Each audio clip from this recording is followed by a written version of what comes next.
This is Justin Arnett Graham. This is Nariba Shepherd. And this is Terms of Service. Oh my God, thank God. Okay. I was like, if we gotta do that one more time. There it is. It's fine. Oh, how are you feeling? Yo, listen, the last 2 weeks have been fucking weird. Wait, no, it's not even been 2 weeks since we recorded. It's been A while.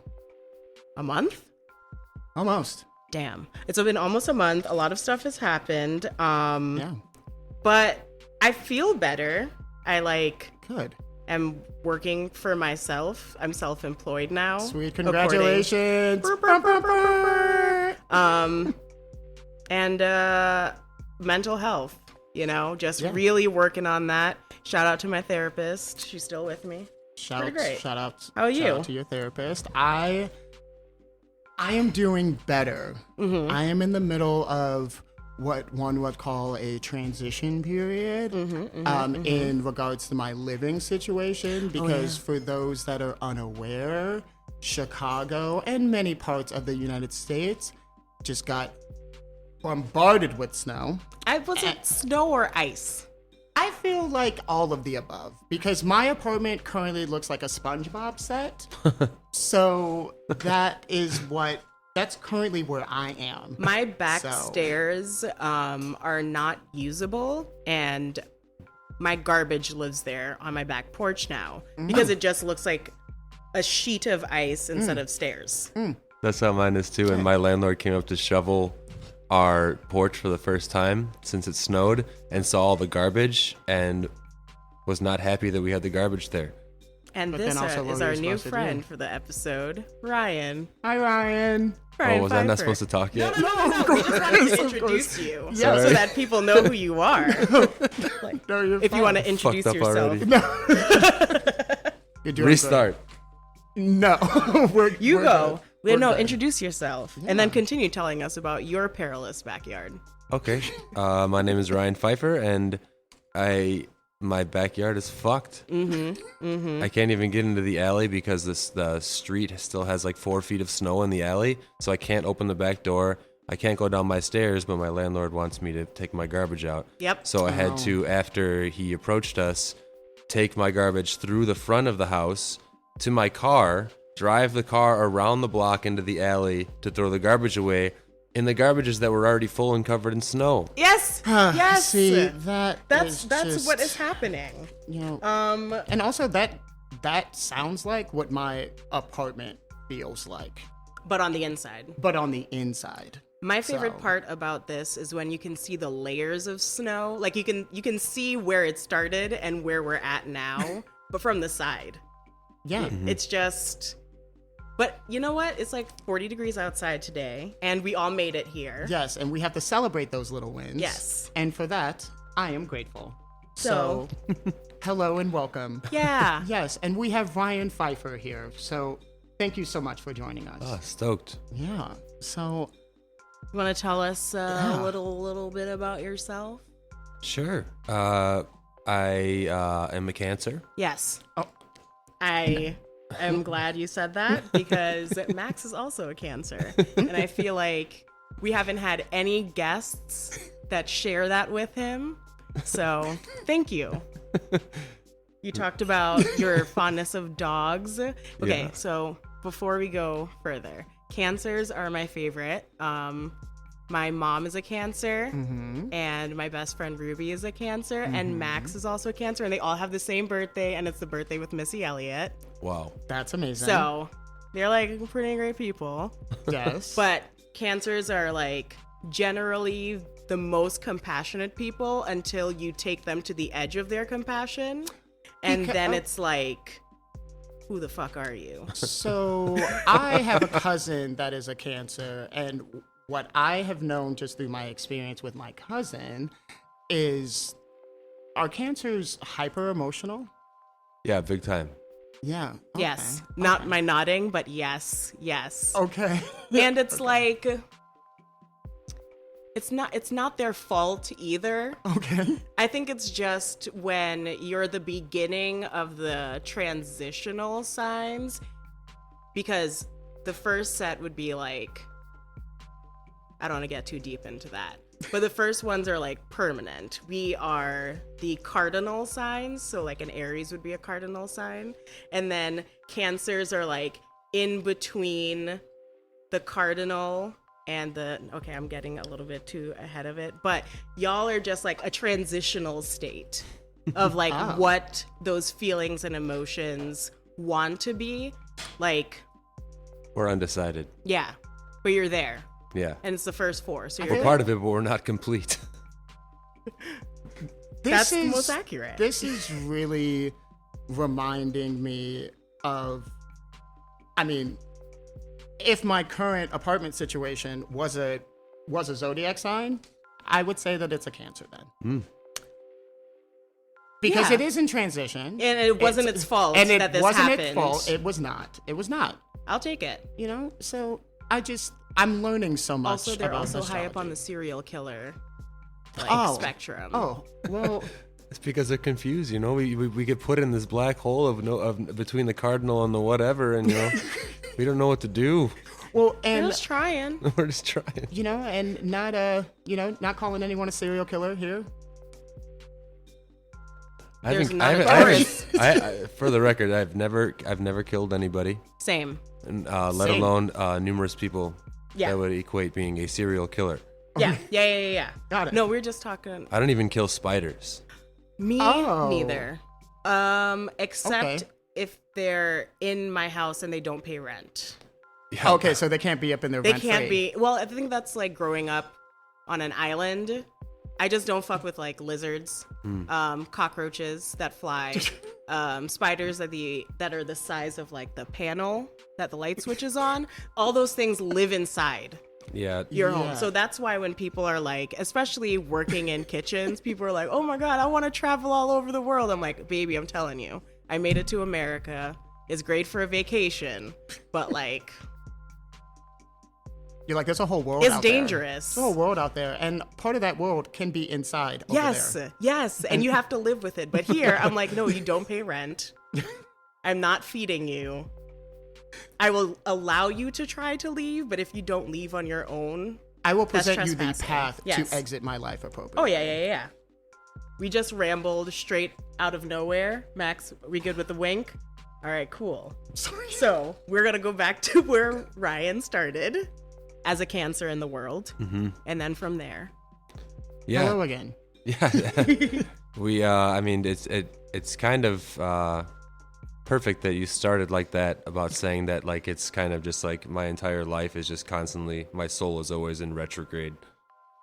I never really had a sound feeling that I was meant to do anything, or that I was good at anything, or that I had a purpose. And it was just always kind of just going with the flow. And that's exactly how I started cooking. I was a foolish young man, and was taking a lot of drugs and a lot of hallucinogens and stuff like that, trying to figure myself out, or not. Yeah, Or not, and that's fine too. Forget. And I ended up not knowing what to do, so I went to culinary school, because I was working in kitchens and as a dishwasher since I was 15 at this place called Selena's. It was a pasta and pizza place, and they ended up letting me make pizzas after a little bit. Hell yeah. And I'm like, hey, I kind of feel comfortable there. And so I went to culinary school at a junior college, like the cheapest one that I could find. And I didn't even like it when I was there until I met a certain chef that was that enlightened me to competition cooking. Awesome. Like he was on the Culinary Olympics team for the United States. Oh, wow. And so I got to shadow him for a little while, and then I ended up apprenticing with him for 2 years, and traveling and going to these competitions and helping him do these garde manger competitions. And that kind of taught me like structure and like sure. how to organize myself through something else, I guess, like an existential way to make myself feel like I had a purpose. It is like working in the kitchen does bring a sense of stability, because everything you're taught is like meant to be set up. And I think it draws a lot of like people without structure into it in a roundabout way, because I do not work well without others and accountability. And that sort of like sounds like where the competition cooking sort of like pointed you in that direction. Exactly. And it was great. And, you know, then, but I mean, I was still consuming like kamikaze amounts of LSD, and which was great. I mean, I don't regret it, but I also feel that way. Just saying. When I was also still hanging out with the same people, and I had my closest friend passed away from an overdose, not on hallucinogenics, but on painkillers. And so I kind of just like, okay, I got to figure something out. And it made me once again feel like I didn't know what I was doing, even though I did feel like I had a home in like culinary competitions. And so I decided to move as far away as I could. And I packed all my stuff in my car and I drove to California without a plan. Wow. And I, you know, I looked for jobs. I got a job at a trattoria in the morning, rolling pasta and learning from this guy, Leonardo Curti. And he took me in and he paid me minimum wage. And I didn't go out there with any money because I was stupid. And so I lived in my car. But you could get a membership at the YMCA for $40 a month. Hell yeah. So I went there and showered every morning. But I just slept in my car. And then after a while, I got a couple other jobs and I ended up I moved to this place called Maddie's Tavern. It was like an old hotel renovated into like some like stupid pseudo fine dining restaurant. Yes. And I asked one of the dishwashers, Jorge Bernal, to if he'd give me a ride home. And at that point, I had graduated from living in my car to living underneath this bridge in this like hippie commune with like 6 other people that we were in. I guess we were experiencing homelessness, but not because we necessarily needed to, just because we were comfortable with each other. Okay. And I was saving up a little bit of money. And he dropped me off and he's like, no, seriously, where's your house? And I'm like, under here. And he walked with me under the bridge and I showed him my little cot set up and stuff. And we were in California, so the weather's great. Yeah. There's no rain.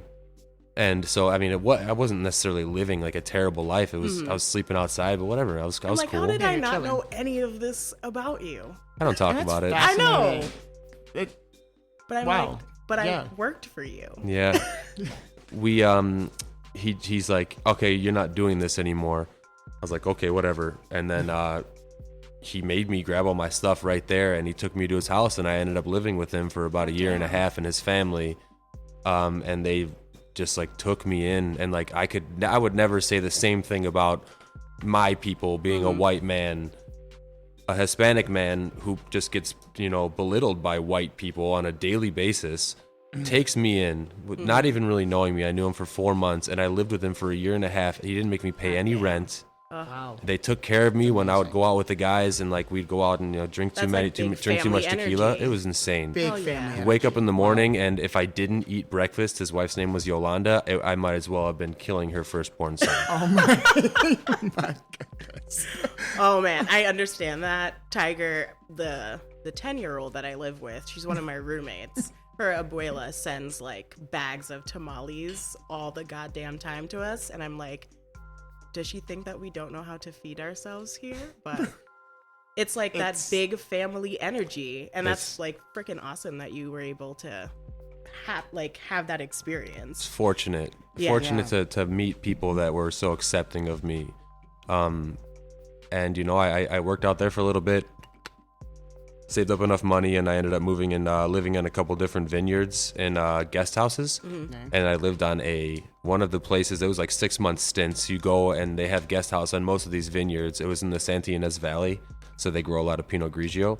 So you get really cheap rent for services. So you have to wake up and help with the harvest, or you have to tend to the vines or do stuff. And one of the places that I lived was on a mini horse farm. Yes, yes. And so I had to tend feels super to the adorable to me. stables in the morning, and I was fortunate enough to be living there when they had a litter of baby mini horses. These I really fucking want them to be a baby litter mini of horses, baby like that horses. That dachshund we sounds seen. amazing. Oh my That's how big God. they are. And Oh they my gosh. and they buck up, and I had my dog, his name was the Dude, and he was a mastiff. and he was 160 pounds, and he would come with me to help tend to these. Corral these tiny horses? They would buck up against this 160 pound dog. Oh my God. And he's a mastiff, so he would just like look at me like, what am I doing here?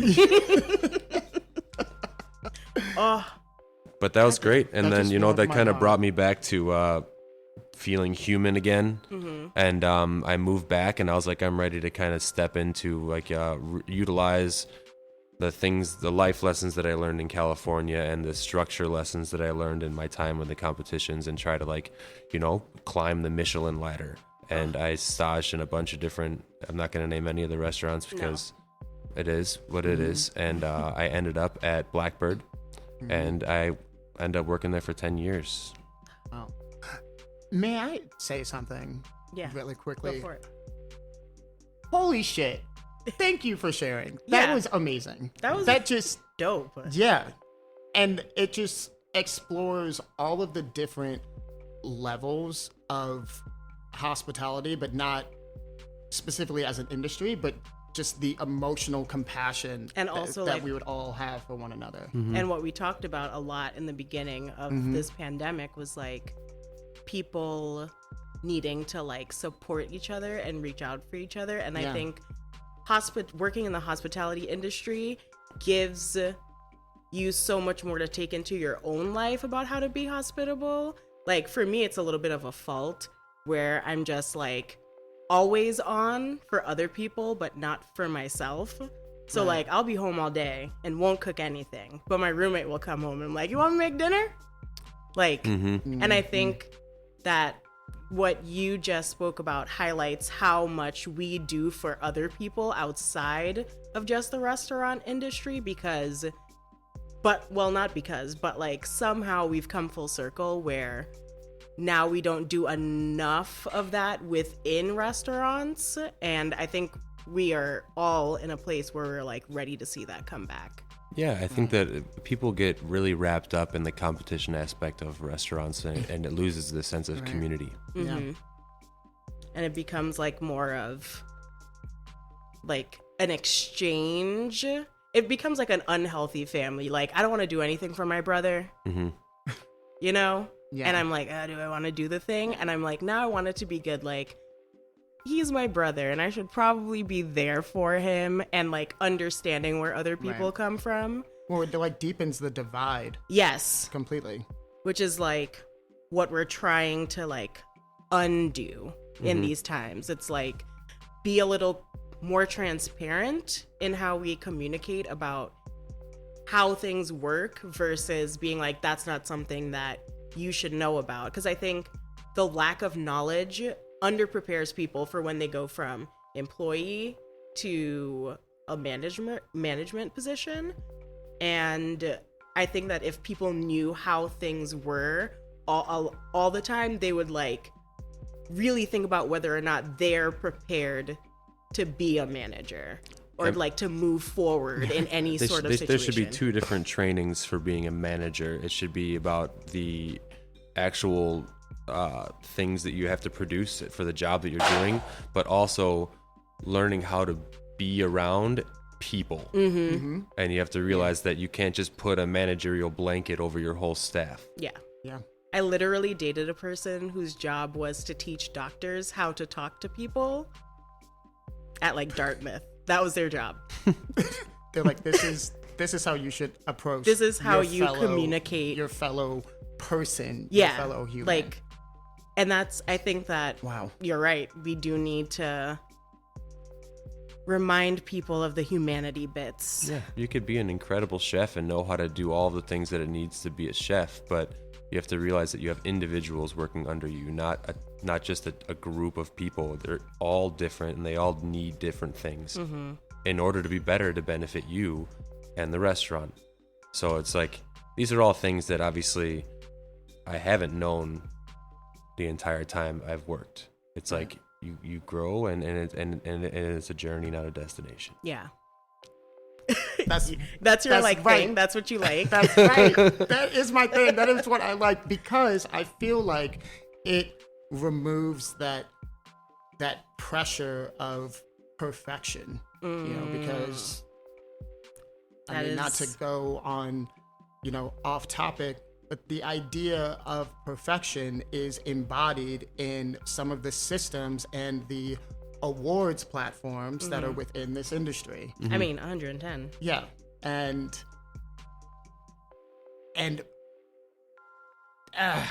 just listening to this conversation to this point, it has me being hyper reflective of my time in that upper echelon world. I did a little bit of research, Ryan, and I saw that you worked at an establishment that I also worked at. Really? Yes. It was obviously not at the same time. It was an extremely prominent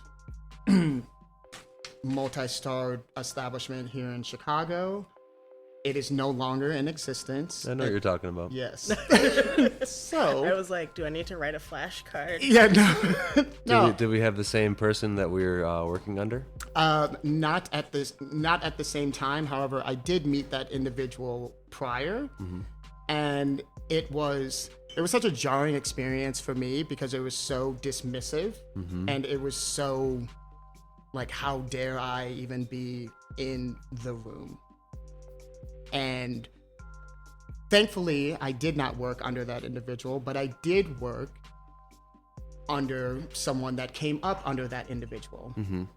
And because I don't want to put too much weight on it being like, oh, it was traumatic and so on and so forth, because I learned a ton. I'm able to do the things that I do in this industry. Down. It is the trickle It's down. the trickle down effect. Absolutely. And I just think that if I wasn't so committed to like chasing perfection, I would have never done it. But I met some of the best people, but I had to deal with some of the worst, which I feel is a wild yet common trade-off in this industry if you want to ascend to a certain level. Oh, yeah. Very clean kitchen. Extremely. Like 3 times a day. Yeah. Scratch all the stainless steel. Beautiful kitchen. Insanely beautiful. Absolutely. I mean, jaw-droppingly just stunning restaurant, but it breaks you on the inside a little bit. Exactly. So it's like those things, it's like, but at what cost? Yeah. You have a multi-million-dollar restaurant, but yet you have a staff that is like teetering on like a potential emotional breakdown at any moment while trying to get through one table's 13-course tasting menu. Right? I know. I'm trying to like... I'm trying to be as diplomatic as possible. I'm trying to like work myself out of It's the brutal. trauma of it. Yeah, it was brutal. Yeah. Like, it wasn't fun. Yeah, no. It's not fun at all. And it wasn't even hospitable. It wasn't even hospitable. It wasn't hospitable. I don't know. I don't even know if it's supposed to be fun for anybody. Like, I think that the people that work there, they make us believe that it should be. Yeah, I mean, it's like you choose what you want to believe. Yeah. You can look at yourself. When I work at places like that, or when I looked at myself as a cog in the insidious plot of the Michelin system. I remember you always like having those conversations with us, and I just like didn't get it because I was so new. I'm like, I can do anything, and then I was like, I have to learn a lot, and then I can do anything. And then it just turned into me working in a series of jobs where you realize you could only go as far as you're going to be allowed to go. And then you have to like start sacrificing bits of yourself to make it a little bit further. Yep. Right. And I think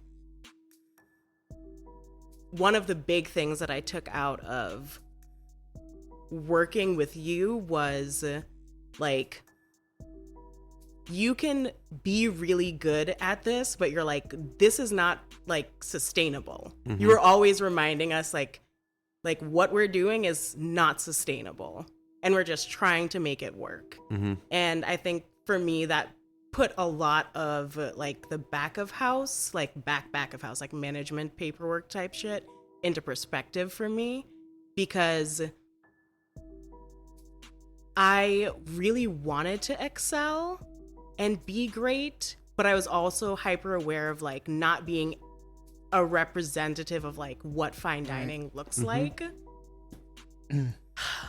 So I guess my like takeaway thing now as a grown up, as an adult, is that I don't mind doing fine dining and I like a lot of the things about it, but I just want to like make food that tastes good. I think that's like a huge milestone in a cook's or just in life, in a person's life, is to realize that the expectation for what you think you're supposed to do means nothing.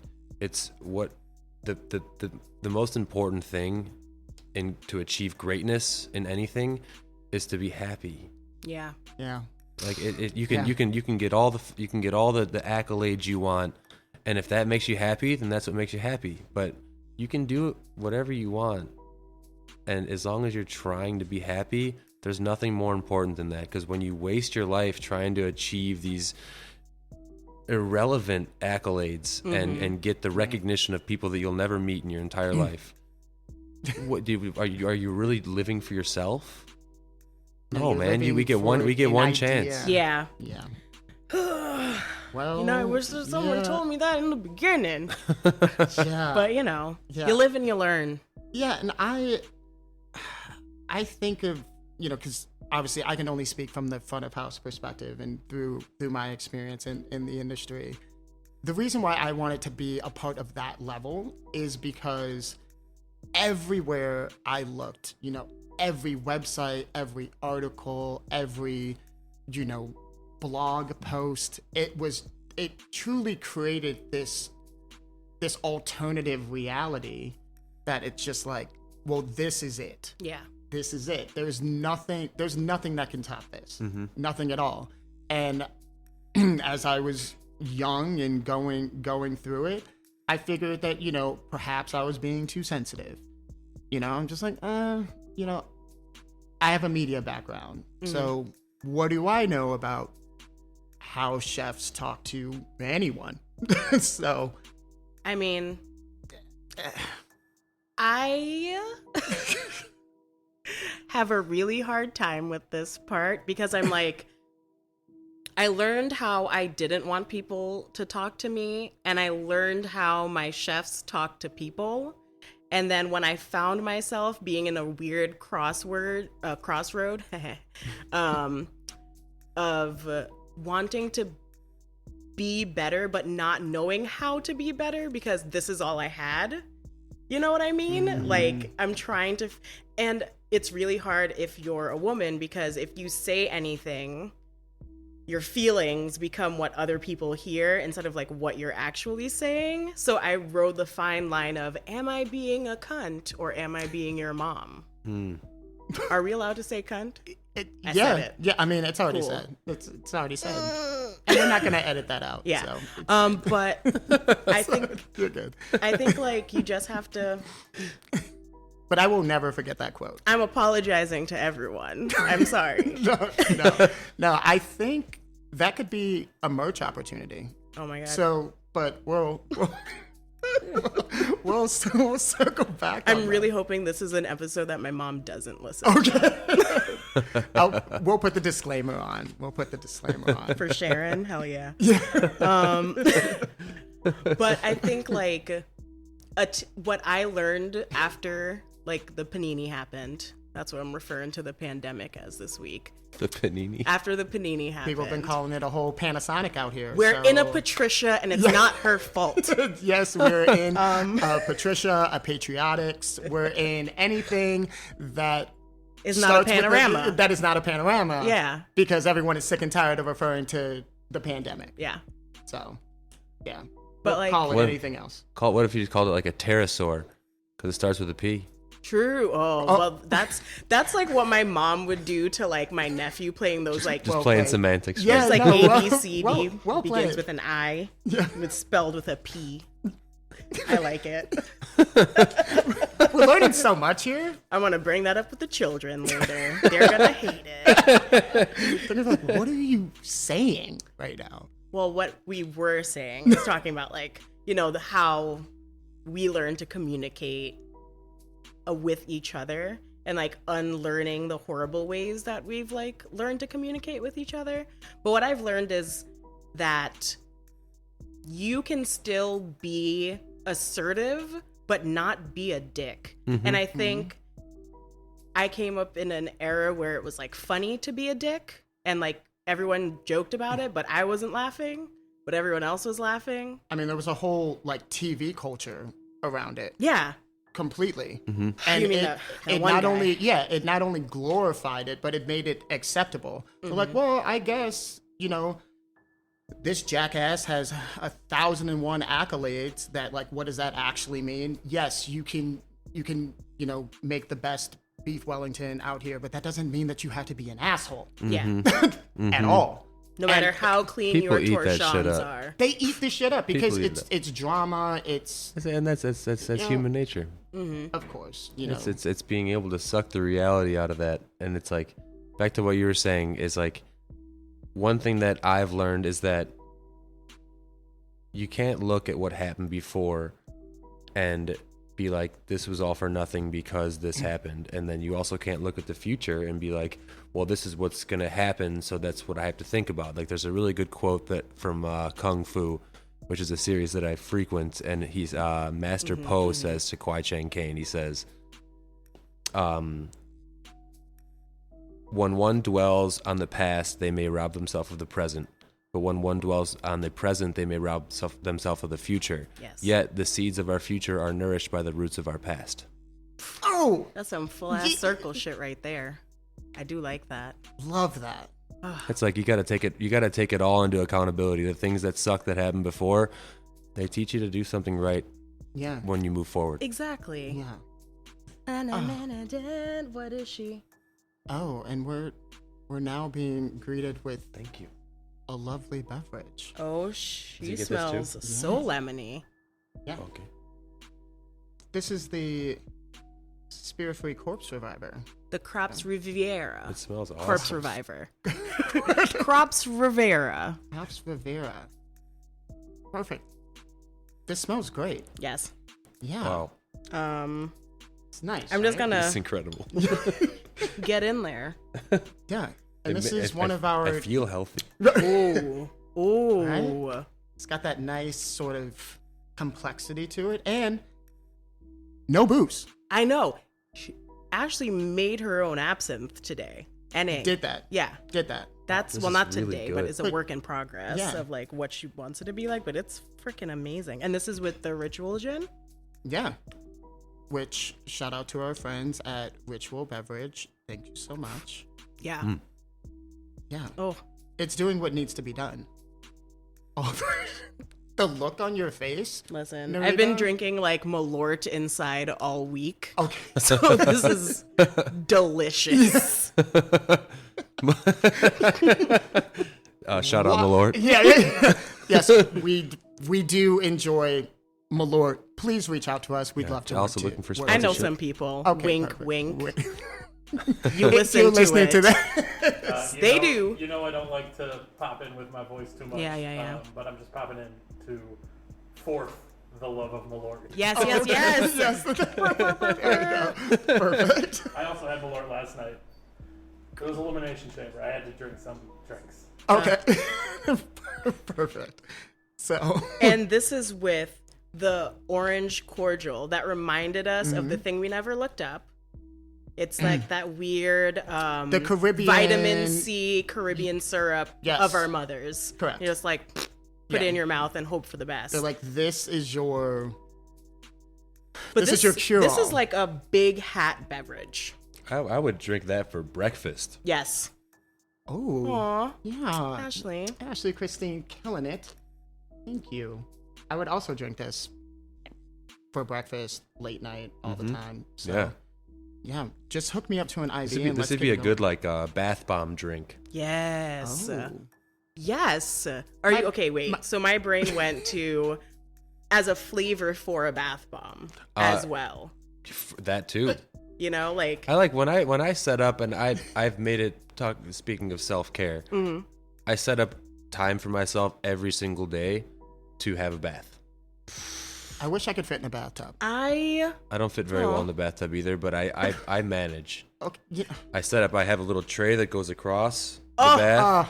I get myself a beverage of choice, whether it's alcoholic or non-alcoholic. Yeah. I set up like either a book, or I put like my phone up and I listen to a podcast, or I watch a TV, or do a thing. And I just digress, and it has done wonders for me. I understand. I'm going to cram myself into a bathtub. So you should do it. That's what I'm gonna Oh do. wait, there's also like a whole thing that you can buy if you don't have like a bathtub situation. A kiddie pool? No. Okay. It's like a Japanese tub, and it's like it could fit in a regular shower stall. Okay. And you fill it up, and you can like get inside of it, and there's a little zippy top thingy to keep the steam inside of it. What? And you could like sit in it in your tub, and it's like you're fully submerged. We're going to continue talking about that Afterwards. because because Yeah. I would I got love pictures. to figure I'll that show out. you. Because this 6'5" body, we're having some trouble over here. I'm picturing some weird It shit. looks like like those pop-up laundry baskets, the ones that like spiral. And you know it what zips I mean? up, so like all you see is like a head popping out of a bag. Yeah. All right. Sick. Yes. Great. Well, when that day comes, I'll make sure that I group chat you both so you can see how ridiculous. Listen, I it's. can't wait. I'm telling you. But I will feel so good. That's I'm what my telling hope. you. I've done it because I've fucked up my knees, ankles, and back working in the food service industry. So I have true. to soak at least once a week for like my physical health. Mm-hmm. But I'm in a relationship with someone who does it like 4 times a week. Oh, wow. I'm We'll take a 7. bath 4 times a week. 7 times. Oof. That's amazing. How do you do it with dogs though? My one dog, Jerry, my elder dog, will come into the bathroom and he'll sit on the mat right next there and wait for me to get out. And then the small one, George, is really dumb, so he just finds something to amuse himself. That's fair. I just lock the door. My cats are trash. Well, so my biggest thing is like my feet, just from being in The service industry. Yes. Just yesterday, though, I treated myself to a 90-minute combo massage. But see, I didn't actually know what I signed up for. And it was one of the most intense sessions of my entire life. I don't like people touching me. Oh, this woman touched me. Oh, Yes. They're strong. Oh, extremely. And I couldn't see what was going on, and nor could we really communicate. mm-hmm. Out of nowhere, whole bunch of hot stones. Hot as I don't know what. But did you feel amazing the next day? I feel great Yeah. today. Yeah. And I also feel like I have new feet, which is amazing. But did I go through pain to get Yes. there? Yeah. Absolutely. The first time I had a massage, That was my I self-care. thought it was supposed to be painful. But they were like, no, this is because you're so tense. Oh, yeah. And like the way that we stand to like is a large part of the problem because we like hunch over. And just going back to the self-care bubble, Yeah. you should be getting regular pedicures if you work in the food service industry, because if you don't take care of your feet, There will be talons. it does well, in addition to that, it like does a lot of things for our bodies. Like we drink a lot of fucking booze. Not everyone in the industry, but Let's just it's call a it like thing. what it is. And like if your feet have too many layers of skin on it, it's not releasing toxins. So you're trapping it inside of your And body. it starts feeling heavy. And it starts feeling heavy, Yeah. and you are actually like you're like trapping it, and it's traveling back up. So a lot of people who are diabetic and such, you would see that they have like pretty bad feet because it's something that we don't take care of. And when you start taking care of it, like my mom is diabetic and did the self-care foot situation, and her like blood sugar levels were able to stabilize themselves a lot more because you're not impeding toxins from leaving your body. So just get fucking pedicures. Have you seen that thing where you put like a bag on your feet for like a couple hours, then you peel Yes. your feet off? I want to do it. You like soften like the outer layer of skin on your feet with like you rub something on it and then put bags over it, and you let them sit for like whatever, a couple hours or Yep. something, and then you take the bags But off. it peels for days. And Did yeah, you know that? your feet peel for days. Like you're peeling the you're like whole a layer of. It's disgusting looking. But it is self-care. All right. And it'll make you feel better. All But right, it's so gross. I basically kinda what like you it. both are telling me is that I need to get this bag that I zip myself up into and essentially cook myself in Yes. because I'm 6'5". Yes. And then also start peeling off all the skin on my feet. Yes. And I say that in the most loving fashion. I'm going to do that. Yeah, I support it. Yeah. And apparently, bags are really helpful. Like, I put right, plastic bags on my feet because it's winter time. And did you know that trick works? You put on a pair of socks, you put on your plastic bag over it. Oh yeah. And then you put on your like third sock on that like Arctic level day, and it insulates the heat from your own foot. Never knew this. Yes. Never knew this. Okay. I'm never paying for like those warmer packets ever Yeah, again. your feet are gonna like put moisture off of their or like heat, and thus becoming moisture. And if it's bouncing off of a plastic bag and it can't get through, if you have layers of cloth on, it escapes. But if you put the bag on there, it just stays in there. It's like a sauna.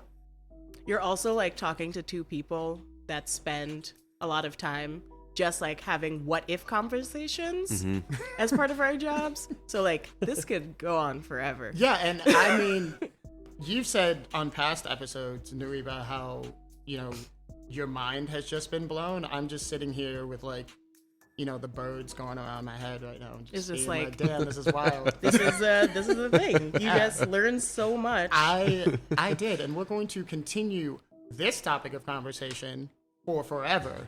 But I'd like to bring it back in Yes. to So like just- what about yeah. now? yeah. Now, What about like you now here in Chicago in these times? in What are you these up streets, as the kids like to say? Oh yeah, so I've lost my job due to the pandemic. The Blackbird closed, which was it was not easy, but you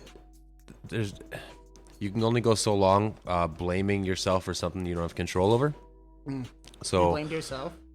I have my own personal feelings about that part of the industry and the direction that I was going at the end of my tenure at Blackbird. It was, I went through a lot of different phases, and Nariba can speak about this too. Like, I evolved immensely throughout my time there. By the time from when I started to by the time I was done, even the time that I started as the chef and when I was done, my focal point changed. My peripherals broadened, and I kind of just tried as best as I could to take my blinders off, but unfortunately it wasn't beneficial for everybody when they were there, and I apologize. But like thank you. And I like don't want to talk about that because we already talked about it and it was very good.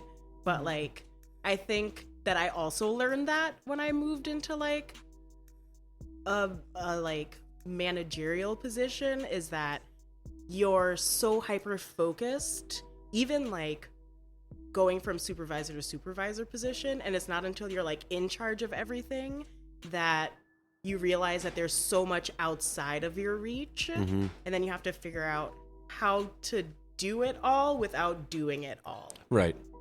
And there's a lot of different ways that you can find ways to better yourself, and I don't know if I would have been able to do all the things that I wanted to in the confines of that part of the industry. And I had, in my last year there, been trying to break the stigma of what Blackbird was by inviting different people into the restaurant to do guest dinners and to do pop-ups and things like that, one of which being a friend of mine, Mason, who owns Turkey and the Wolf in New Orleans. And so he came out and did a pop-up, and we partied the whole day and we partied the whole night. And I woke up to like 1,000 text messages from like 8 o'clock in the morning just about how hungover he was and how it was the best hangover he ever had and he never wants it to end and all this fucking shit. And then he comes into the restaurant to get all his stuff before he flew back out, and he pulls me aside. He's like, "Hey man, no shit, would you ever want to open up a sandwich shop?" And I had always kind of wanted, I've always wanted to do something like that along those lines, do something that's more simple, small, own it myself, whatever it may be. And so I was like, yeah, are you kidding me? That would be fucking incredible. And he has a really good reputation. especially in the sandwich world. And so over the course, that was in July or August of 2019, we talked every single week for hours. Like, what would our concept be? What would we do about this? We don't want to make another Turkey in the Wolf, but we want it to have the same vibe, because when I ate there, I was like, holy, this feels, I feel like I'm home. I'm like, so, and Justin, I know we talked about this last year before we started recording, but sometimes I feel like you forget that I'm probably moving to New Orleans.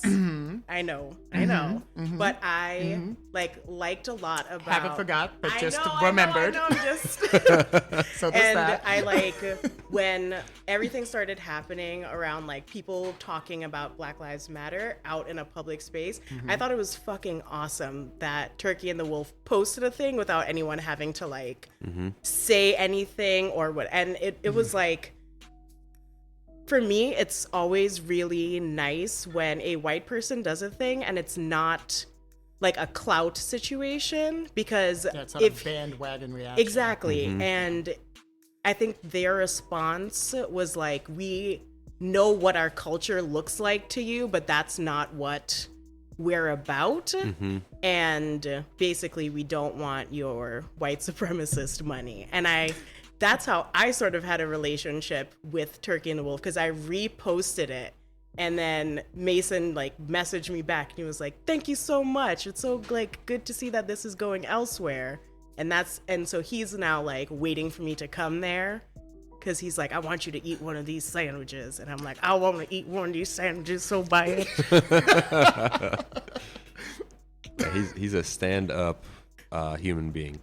That's awesome. And so we jived for, better part of half a year, and we came up with the complete concept. And then it was just like, okay, I talked to Paul in the beginning of 2020. It's like, hey, this is something that I'm working on, and I'm going to be probably leaving this year, just so you know.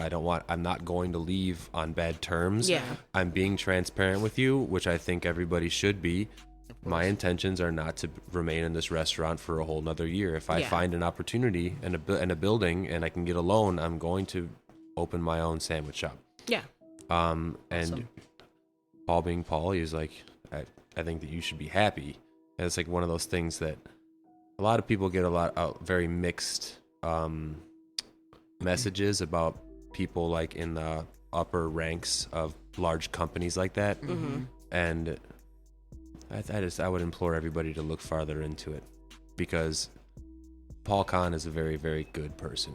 And I think that he has a lot of bad connotation attached to him because of other people in the company that he's with that he's contractually obligated to work with at this point. And he doesn't get to have the voice that he should have. But if he did, people would think differently about him. But just had to say that. No, that's like a whole thank thing. you for saying that. Yeah. Because I don't think that people understand what things look like past a certain level. Exactly. Well, there was a lot of toxicity that came from people standing up during like the whole cancel culture thing that was happening last year. Like, automatically, these restaurants have to close their restaurants. They have no source of revenue, and they have to lay off the employees. But the employers are like, you owe me everything. But how are they supposed to get that? Yeah. If there's no revenue being made, how are they supposed to take care of the employees? Like, they're the ones losing their livelihood in the last 20 years of the hard work that they put in to building a restaurant group. And that's now they're public enemy number one. That is a very that's interesting what we perspective. Yeah, and because go ahead. One, as you've mentioned in the past, Nuiba, we here at Terms of Service do not believe in cancel culture, but we do believe in consequence culture. Oh, 100%. Yeah. The problem with the cancel culture was that, like, a perfect a restaurant that I won't name, but there's the owner of the restaurant was not a great guy, and he was using a lot of different cultures to make himself profit, even though he did not necessarily was not ingrained in that culture. And you can go back to episode 001 if you want any information on this, as we delve into it a whole bunch then. But Well, it's one of those things, like, call this person out. That person gets canceled. When that person gets canceled, that restaurant goes down. Mm-hmm. The 40 employees that had nothing to do and that weren't at fault now don't have jobs. Mm-hmm. So like you're trying to call out one person, but you're really just diminishing the industry, and the people that aren't at fault are also paying for those consequences. Yes. So I think that it just put somebody else in charge and let the restaurant stay open. And this, I'm so glad that you're bringing this up for a few reasons, because I feel that it has to do with quite a bit of additional elements. And we know here in the Chicago dining scene, we're kind of left, if you let the media explain it, we are left without a critics captain. Mm-hmm. You know, Phil Vitale is no longer with the Tribune. And he has always been seen as like the voice of the industry. Mm-hmm. However, there are parts of media coverage that I feel contribute to overall cancel culture, mm-hmm. but also not providing any sort of middle ground for consequence. Mm-hmm. Yeah. And that is yeah, it's tough because people that are doing things that are not kosher should be, there are consequences that mm-hmm. should happen. I worry about the collateral damage, which is like what we sort of like talked about, Max and I, a little bit before we started recording today, because so I agree with that. He was very not cool as a human and did a lot of not cool things, and I think the restaurant being closed down was like super harmful for the people that work there. But I think a lot of what he specifically got canceled for was saying that they're raising money and then not coming out with the money mm-hmm. when people needed the thing. And I want to separate that from what happened with other restaurants, which is like nothing shitty was happening there, mm-hmm. but because employees think that businesses have money because they have collateral, they want it, but they don't understand that there was none. Like mm-hmm. restaurants don't have money. We're just like trying to survive month to month, and like the money that restaurants do have aren't necessarily like dollars. Mm-hmm. You know, it's that credit life. So you have like your store credit from like vendors and stuff, and you have your like credit from in these streets with your like swag, mm-hmm. but that doesn't transfer to actual dollars that can help people. Right. And I think that was the missing gap, because we're not clear with people on why they make X amount of money to begin with and what that looks like in the breakdown of like financial spending. Mm-hmm. So I think before like being in charge, I did not understand that. And I think now like moving forward, I just want people to understand that like restaurants don't have money. Well, we don't have them. Let me say this really quickly. Shout out to you, Nariba, for just talking so freely about money, because if we recall, before we just could not have that conversation. So absolutely not. But shout out to Rakita Webb for keeping your girl on top of her financial wellness. I am so proud of you. And I would do just an air cheers. Air cheers. Air cheers. Yes, with this. This is also very, very good. Yeah. You're fine. It's fine. This spring toddy, right? That yes. Ashley Christine just made. It's so good. The jalapeno, like, pina. Is it a simple syrup? It's a pina, I understand. She gone. Yes. Yes. Yes. Like, when we tasted it, it smelled so intensely of jalapeno, mm-hmm. but when you taste it, it's like very sweet and light and mild, and just gives it a spice note. Oh, it's lovely. Oh, this is another one. Hot damn. Hot damn, hot toddy. Oh, Yes. hot. Oh, I won't do it because of rights. Oh, yeah, yeah. I learned to not sing things no more. No. Thanks, Max. Fine.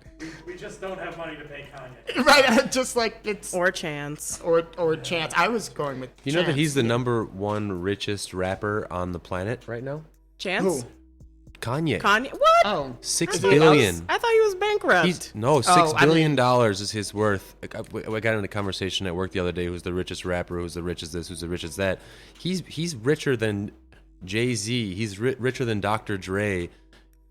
He's richer than Jay-Z and Dr. Dre I mean, by you like have to be. $4 billion dollars. yeah. If wow, you, like, no, build a commune, aka your That cult part. structure. that Well, I part. wonder if Kanye got money from a PPP loan for like having a church. Oh well, so he is getting. I don't know how deep we can get into this, yeah. but just really, really quick before we rein it back Completely in. spiral. I heard that he was being sued by the choir. Really? Oh yeah, very recently. Yes. For not being paid. At all. Whatever. So, I was like, damn, it's wild. Absolutely wild. And he's getting divorced. Keep it. Yeah. I don't even want. I mean, I'm just saying. Not It's- even. Let's not. Nah. Not even. We're not doing it today. No. And so, Ryan, I'd love to hear your. You've touched on it briefly, but just to ask the direct question of, what are your thoughts in regards to the hospitality industry, not only here in Chicago, but just in general? Problems that you have noticed and what you kind of strive to be a part of the solution about. So yeah, it goes back to what you asked me earlier, Reba, is what I'm doing right now is Yeah. I'm able to now, very fortunate enough now, even though it's difficult, to have Mason as a partner. We opened up a sandwich shop called Big Kids in Logan Square. And we partnered up with the owners of it used to be called Young American. Mm-hmm. They also own a stereo and sportsman's club and stuff like that. Wade. Hi, Wade. Wade and Jeff. Yep, Wade Great- and Jeff. Hi, great- Wade and Jeff. Great guys. Yep, absolutely. So when we were talking about the concept of the shop, it wasn't.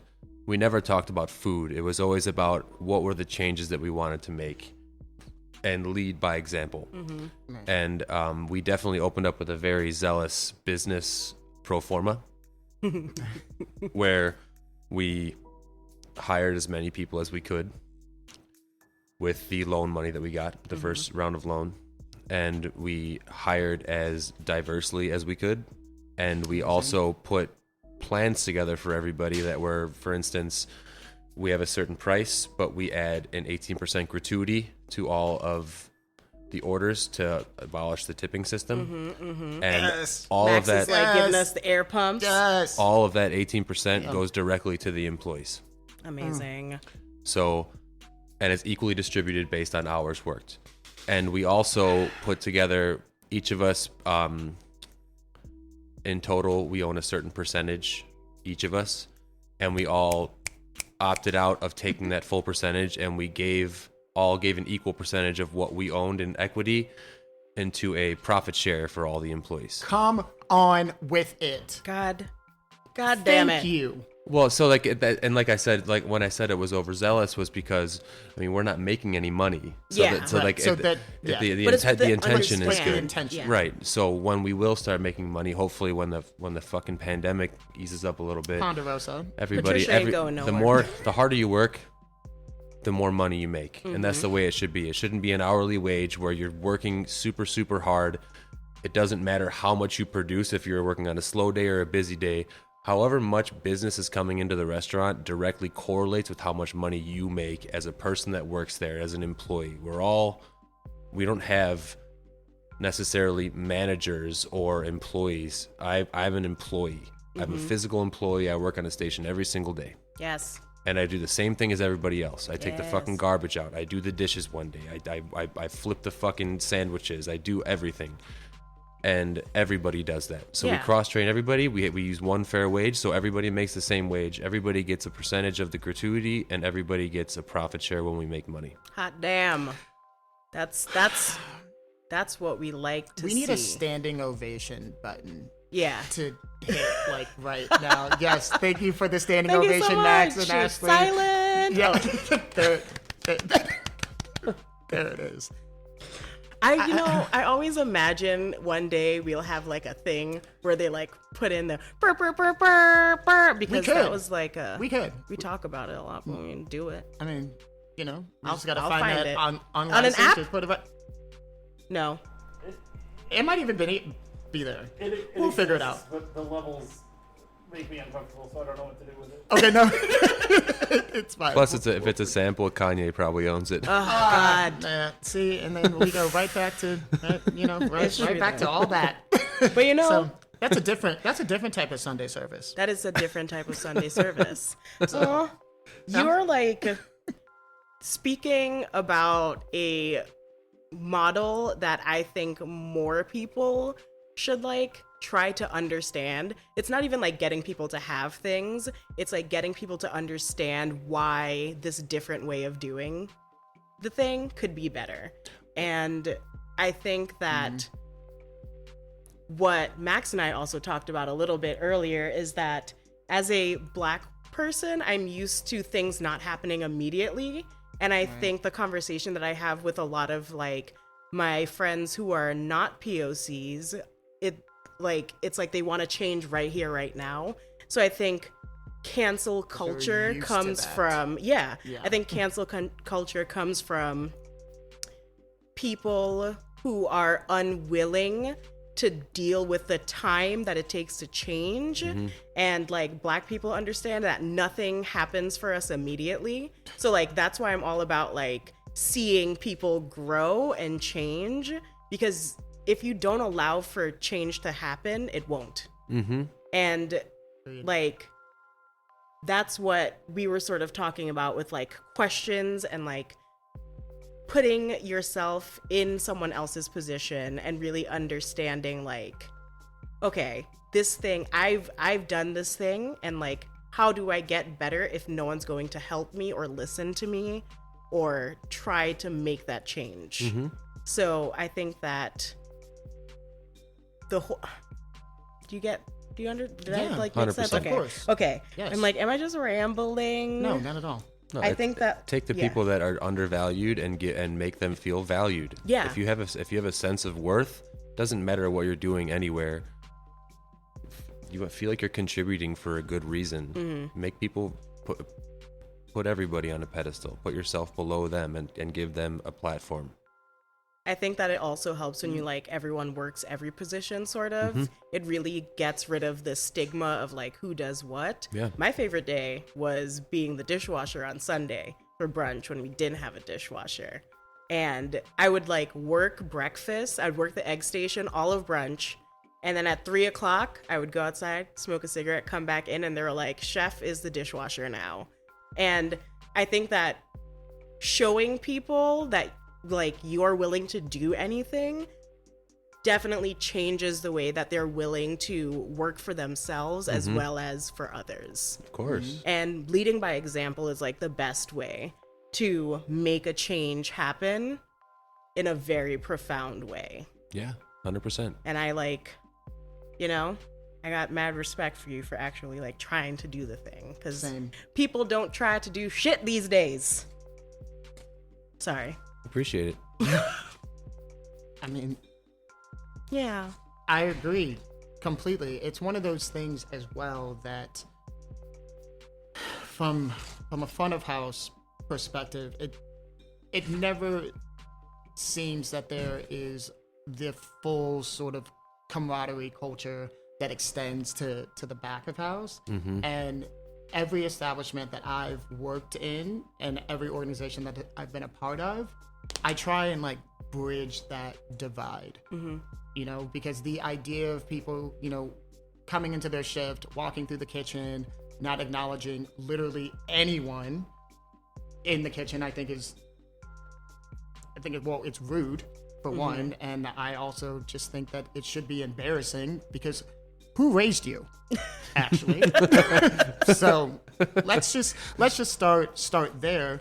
But if you're not going to acknowledge the people that we all know, are probably more often than not making less money than you are, then you're definitely not going to acknowledge the dishwasher, okay? Which is the heartbeat of the restaurant. If anything is wrong, your dishwasher is the person you want to go to because they're there more than anyone else. They understand the setup, and I don't understand why they get so much shit.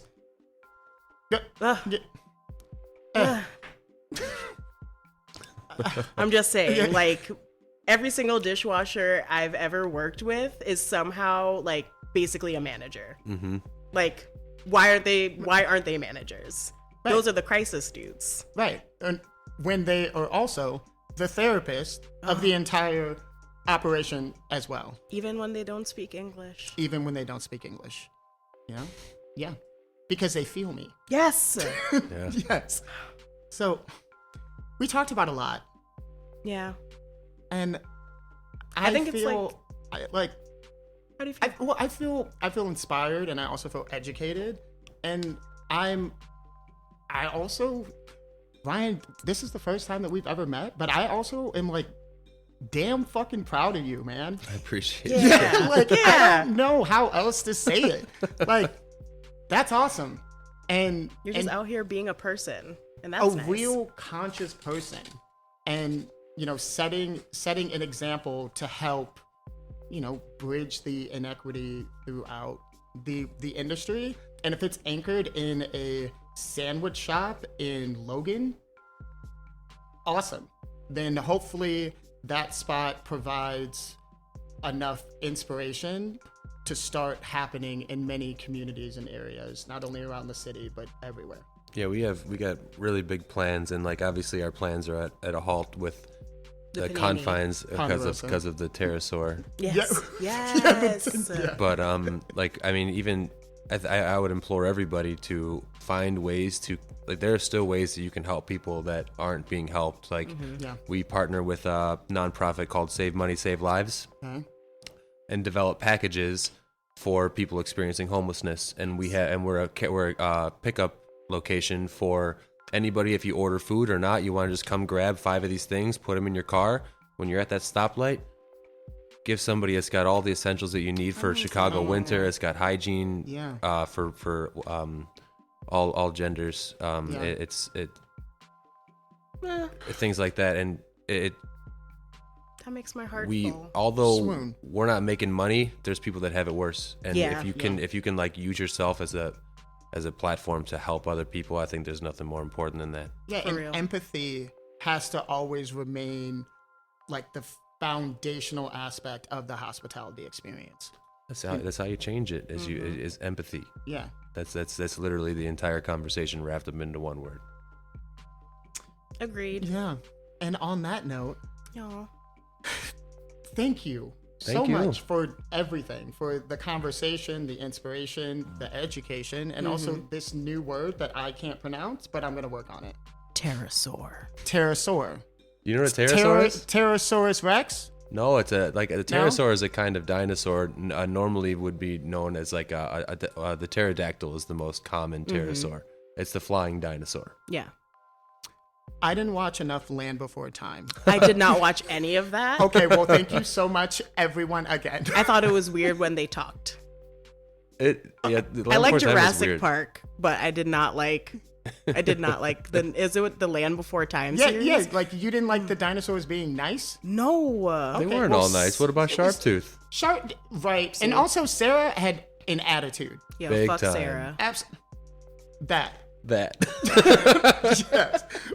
But again, thanks for coming episode. and doing the thing with us. Yeah, thanks for having me. This is great. How do we find you? How do our listeners find you on social?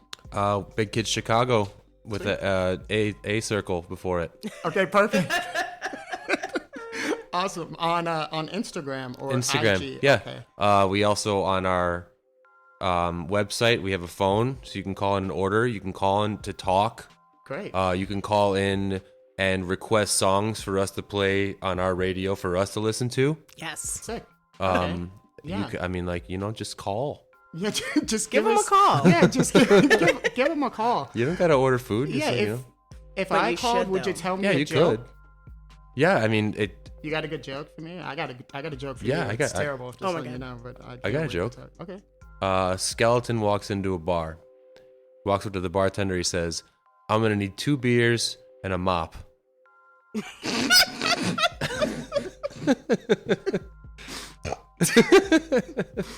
That was pretty good. That was pretty good. All Okay. right, okay. All right. Justin, what's Okay. your joke? Okay. What kind of pants does Super Mario wear? Denim, denim, denim. Oh, yes. You're welcome. You're welcome. And on that note, Yes. from me, this is Justin Arnett Graham. You can find me on Instagram at What's Beco, WHATSBECO. And it's your girl, Nariba. You could find me at Rebaru, Rebaru on the gram. And, but also shout outs to Plants Delivered Chicago Most for certainly. setting us up with our plants. And Blind Barber Chicago for hosting this necessary conversation and just being dope as hell, And- always and forever. And Ashley Christine Of Garnet. of Garnet for hooking us up with these delicious NA Bevs. Spirit free. Spirit free. Yes. Cocktails. And the man behind the magic, The one our and only. producer Max. Thank you, thank you. Yes, and thank you again, Ryan. Pleasure. This has been great. Yeah. Absolute pleasure. Thanks for coming and doing it. Woo! All right. Bye.